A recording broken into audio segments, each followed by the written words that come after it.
Morning, how we doing? It's Sunday morning, it's Father's Day. See my daughters, one came over last night, one came this morning. And yeah, I've got a few ciders to drink, I've got some chocolate to have, so they've spoiled me rotten. Anyway, main purpose of the video is that I came back from Ireland yesterday morning. I wanted to get back for see the grandkids and stuff, so I travelled back I got a late ferry Friday evening, and then I did it was a hell of a journey, 12 hours roughly, including well, longer than that actually, 13 hours including the ferry. Rode right across Ireland, got the ferry, had a couple of hours sleep on the ferry, and then I made my way back to Cornwall on the bike. I'm going to just have the purpose of the video is just to have a little chat about the bike and how it performed, what I did and done, etc. like that, you know, and I will be producing some videos coming up at some point. I haven't looked at the footage yet, so I don't know what I've got of our trip to Ireland, and I know Saddlebags has done some videoing, so mine are just going to be little snippets of the Ireland trip and stuff like that. So I'll spin you around and just talk about the bike. It's not a review about the bike, it's just a little chat. So this is my 2016 Kawasaki Versys. I bought it with about 16,700 miles on it. I've done a couple of hundred, and in total on this trip I did, give or take a few miles, almost 1,500 miles, and that's going across to Ireland from Cornwall, mostly motorway stuff, and then obviously days out, ride outs in Ireland, down little back lanes, down some A roads and stuff like that. And that's what it was. It was group riding. And then I came back on Friday evening, and the weather, when I hit Wales, got off at Fishguard, and the weather was horrendous. It was pouring rain all the way back through Wales, and it didn't stop raining until basically I got to Bristol, and then it was showers all the way home. And then when I just come into Cornwall near Lawson, it started raining again. So I mean, it was belting down.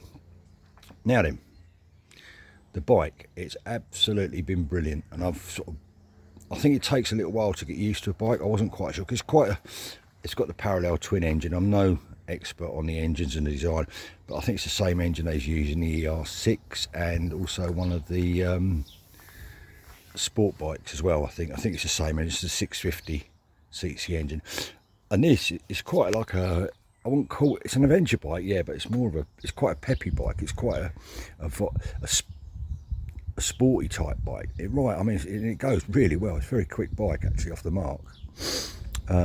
It's got an arrow exhaust on it, and it's got all these extras the guy previously had. It's got spotlights. The lights, let's go through it. The lights at night, because I've driven through the night in Wales, back from Wales. Bearing in mind I've only got one eye, and I thought the headlights, even on full boom, are absolutely rubbish. So that's my own personal opinion. I think dip beam's rubbish and full beam is rubbish.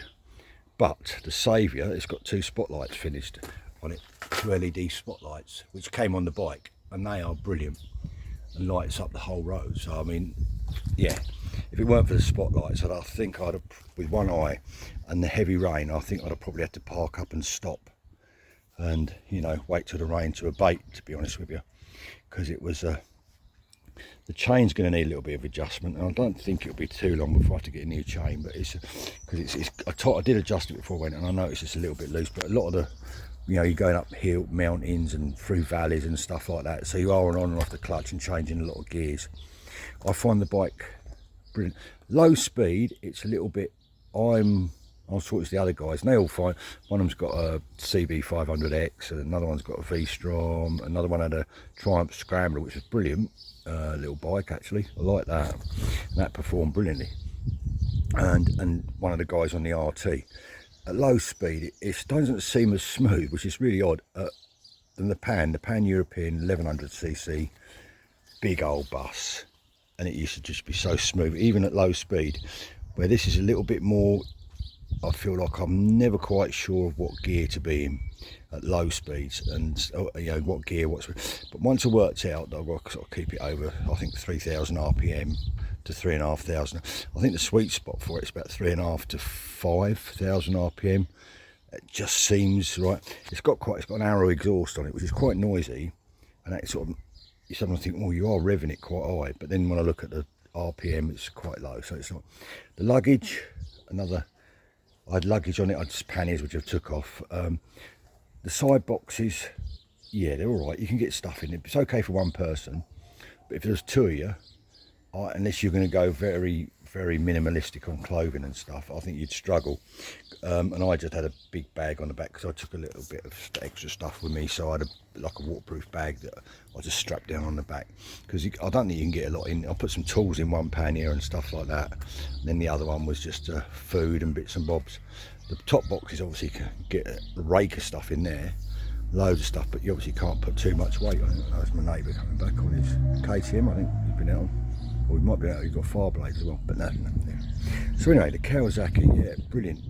Cruising on the motorways and stuff like that, absolutely perfect. Fair bit of protection. It's got like quite a high screen, and you know the side panels on the side of the tank there stick out quite a way, so you can tuck yourself in, and it does protect you from the weather. The bike is absolutely filthy rotten, so I'm going to have to give it a good clean and stuff like that, and take a little while to get it cleaned up.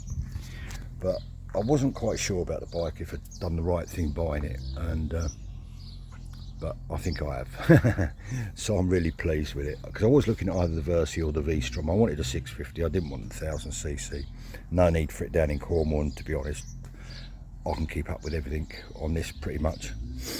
I mean, I don't go that fast these days anyway, so you know, legal speed limits and all that we can do. So yeah, it was absolutely fantastic for the trip. I've got heated grips which I've learned how to use and stuff like that. The spotlights were brilliant.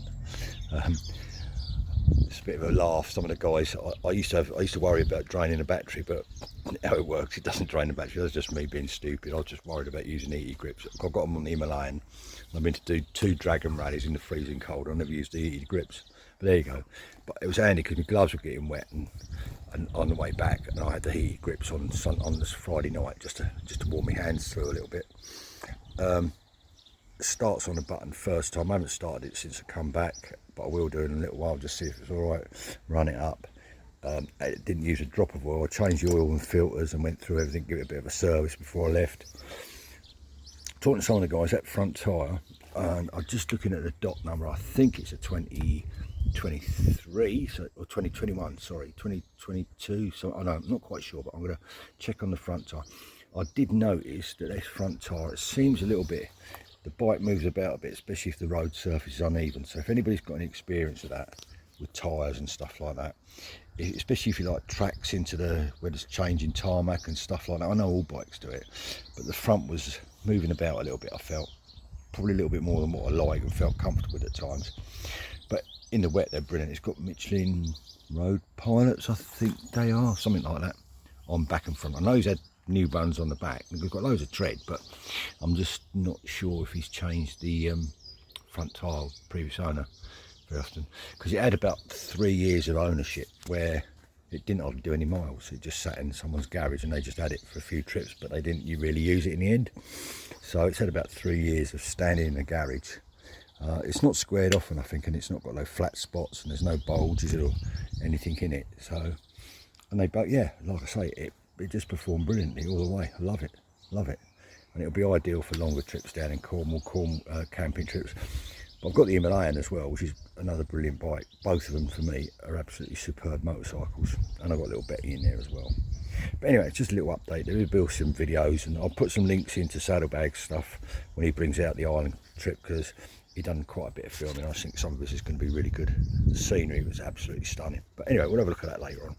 But yeah, just a little video. If you like the videos, it'd be nice to get a click and subscribe. I really appreciate it. And my little channel, it's bit amateurish, but it's about my life down here in Cornwall. So you get all sorts, from motorcyclists to a bit of gardening to Stanley and all sorts, out walking a dog. But yeah,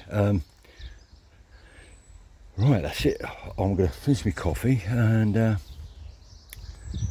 just get sorted out. I've got the lawn to cut. It looks like a bloody jungle behind me, so I've got the grass to cut and stuff like that. But I'm just taking it easy today. A bit tired today. I slept like a log last night, so, and I wouldn't advise that long trip. I'm quite used to riding through long periods. I don't think I'll be doing much night riding again. That's just because of one eye. I haven't rode the bike at night for a long while, and I did struggle a little bit one eye. I'm very tired at the end, but anyway, thanks for watching. Thanks for all the likes and subscribe. Please comment below if you've got anything, if you know anything, if there's any Kawasaki owners who had this bike previously, and any tips and stuff like that. Oh, I did have a pad on there to just sort of like protect me undercarriage if you want, and I thought it might help it. I didn't need it. I took it off in the end because it got soaking wet anyway, and it was I didn't need it. I felt I was more comfortable. I'm 6'2", 6'1" to 6'2". I felt it more comfortable with just that on there, to be honest. And I didn't really, I rode it back from west coast of Wales, and it was only the last, I would say, 20 miles when I was really sort of starting to struggle a little bit with the leg ache and problems like that. But you know, I do suffer a bit of sciatica as well, so it wasn't till then. But anyway, washing the bike in a little while. She's gonna I haven't got a name for the Kawasaki, so any suggestions from anyone? Kind suggestions. But yeah, thanks for watching. Speak to you all soon, and bye for now. Take care. Peace out.